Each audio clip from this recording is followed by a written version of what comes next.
teman-teman semua, kembali lagi di channel aku. Jadi kali ini aku mau share ke kalian masih seputar sulam alis ya teman-teman. Jadi untuk kalian yang mau belajar bareng aku, yang mau sharing bareng aku, jadi jangan kemana-mana, tetap di channel aku. Oke, jadi yang mau aku share ke kalian hari ini itu tentang siapa saja yang boleh melakukan sulam alis, gitu ya teman-teman. Jadi sering masih ada banyak yang beberapa ya nanyain, Kak, kalau aku kondisinya seperti ini bisa nggak sulam alis? Kalau aku begini bisa nggak sulam alis kayak gitu. Nah, kalau untuk sulam alis sendiri ya teman-teman, jadi tentunya kalian harus udah di atas 17 tahun ya. Jadi karena mungkin di bawah 17 tahun kalian masih sekolah, jadi kalau kalian melakukan sulam alis nanti bakalan bermasalah untuk kalian di sekolah gitu ya teman-teman. Jadi untuk kondisi untuk kondisi seseorang itu boleh melakukan sulam alis ya, tentunya yang pertama itu harus dari kondisi kesehatan mereka ya teman-teman. Jadi harus diperhatikan. Yang pertama itu kondisi kesehatannya, jangan sampai customernya kalian itu menderita penyakit diabetes ya teman-teman. Tapi untuk penyakit diabetes sendiri juga ada dia kayak, kalau untuk dia kadar gulanya masih tergolong ringan ya teman-teman, itu masih bisa dilakukan sulam alis dengan catatan harus konsul dulu ke dokternya ya teman-teman. Jadi kenapa penderita diabetes itu tidak disarankan untuk melakukan tindakan sulam alis? Itu karena kalau untuk penderita diabetes biasanya kalau ada kulit terluka, itu biasanya ini yang sudah parah ya teman-teman. Jadi itu biasanya akan sedikit agak emang susah untuk sembuhnya gitu.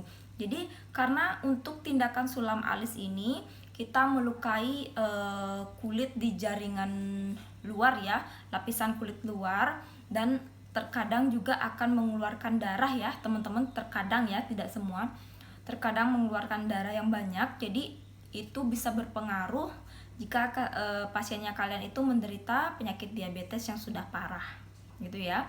Terus untuk yang kedua itu jangan sampai customernya kalian itu menderita keloid ya. Dalam catatan keloidnya parah ya teman-teman. Jadi keloid itu suatu kondisi kulit ya jika dia terluka dan setelah proses penyembuhannya itu dia nggak bakalan normal seperti kulit normal gitu ya. Jadi penyembuhannya itu dia bakal menjadi kayak dia timbul gitu loh, jadi kayak jaringan yang timbul gitu. Nanti aku cantumin fotonya ya, gambarnya, jadi biar kalian ada bayangan seperti itu. Dan juga untuk yang ketiga itu perhatikan juga pasiennya kalian, jangan sampai sedang mengandung ya. Jadi dan untuk kandungan sendiri ya, maksudnya wanita yang sedang mengandung. Jadi sebenarnya itu masih pro dan kontra ya teman-teman. Terkadang ada yang berani juga mengambil wanita yang sedang hamil gitu ya. Terkadang kita harus membuat deal dulu ya teman-teman. Jadi kalau kalian misalkan mau mengambil pasien yang kondisinya sedang hamil ya, kalian harus membuat deal dulu dengan customernya kalian. Kalau memang misalkan customernya kalian dia kekeh ya, maksudnya mau disulam gitu, kalian harus buat deal dulu. Misalkan jika terjadi apa-apa setelah sulam itu, kalian itu sudah di luar tanggung jawab kalian gitu. Kenapa wanita hamil itu tidak disarankan ya untuk sulam alis? Karena bisa berpengaruh ke janin ya teman-teman. Jadi janin itu kan dia sangat lemah ya teman-teman. Jadi karena proses sulam ini itu memasukkan pigmen ke dalam kulit, jadi akan melalui jaringan kulit juga mungkin dari kandungan yang ada, walaupun herbal ya, walaupun tintanya herbal, mungkin ada saja dia kandungan dari tintanya itu nanti yang berpengaruh ke janinnya gitu ya. Dan untuk yang keempat itu ibu menyusui ya teman-teman. Jadi untuk ibu menyusui itu disarankan tidak mengambil tindakan sulam alis. Jadi walaupun misalkan customernya tetap kekeh ya minta disulam, tetap kalian buat deal dulu. Jika misalkan nanti ada apa-apa dengan bayinya, itu di luar tanggung jawab kalian gitu. Tapi kalian harus jelaskan dulu ya ke customernya gitu. Dan ada juga kalau misalkan ibu menyusui ya, itu bisa saja melakukan sulam alis itu setelah 3 bulan ya. Jadi 3 bulan melahirkan itu sudah boleh melakukan tindakan sulam alis ya teman-teman gitu. Dan kenapa ibu menyusui itu tidak disarankan ya untuk mengambil tindakan sulam alis?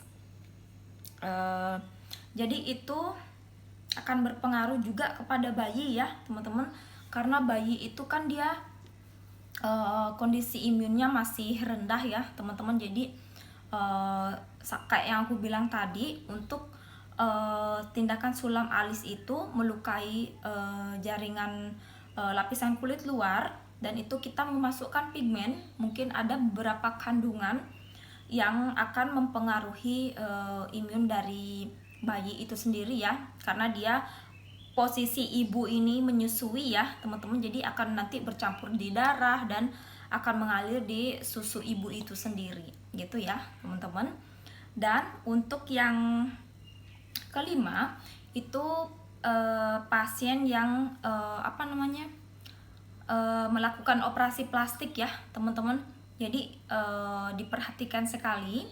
Jadi kalian harus memberikan informasi yang jelas ya kepada customernya kalian. Jadi kalian beri sedikit pengetahuan ya, maksudnya biar mereka tahu kenapa tidak disarankan, kenapa nggak boleh sulam alis. Jadi mereka harus tahu untuk sedikit tentang infonya ya gitu. Jadi untuk yang setelah melakukan operasi plastik ya teman-teman, jadi tidak disarankan untuk melakukan sulam alis, karena untuk kondisi kulit mungkin masih belum begitu normal ya teman-teman. Jadi nanti jika dilakukan tindakan sulam alis mungkin akan terjadi pembengkakan gitu ya.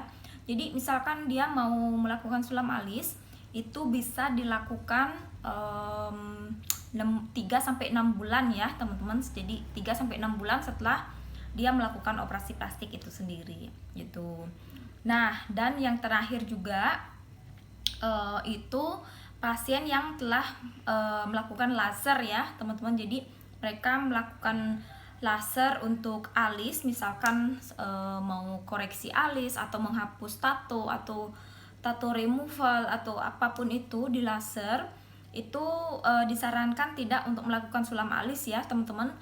Kalau misalkan mau melakukan sulam alis itu bisa dilakukan setelah 3 bulan ya. Jadi misalkan sudah selesai di laser nih, jadi teman-teman itu bisa lakukan sulam alis itu kembali setelah 3 bulan setelah laser itu sendiri gitu. Dan untuk yang lainnya, seperti kalian harus benar-benar pastikan ya kondisi dari customer kalian itu fit ya, lagi tensi naik, tekanan darah tinggi, atau sedang di bawah pengobatan gitu. Jadi kalian harus benar-benar pastikan kondisi customernya kalian fit ya, benar-benar fit ya, karena itu nanti bakal berpengaruh ya teman-teman. Jadi terkadang kalau kondisi tubuh seseorang itu tidak fit, jadi nanti daya tahan tubuh mereka itu bakal sedikit agak lemah gitu. Jadi nanti bisa saja mereka merasakan sangat sakit ketika tindakan sulam itu dilakukan gitu. Nah, oke ya teman-teman, itu aja sih yang mau aku share ke kalian. Jadi ini menurut pendapat aku ya teman-teman, jika memang kalian ada tambahan lagi, kalian bisa di share ke aku dan ke teman-teman lainnya. Mungkin kalian bisa tinggalkan komen, mungkin ada yang kurang dari informasinya aku, kalian bisa tambahkan ya. Jadi oke teman-teman, itu aja yang mau aku share ke kalian hari ini. Semoga infonya bermanfaat ya. Jadi untuk yang belum subscribe, aku mohon subscribe-nya ya. Jadi biar bisa channel aku berkembang. Jadi aku mohon bantuannya kalian. Oke. Dan thank you for watching. Bye bye. See you on next video.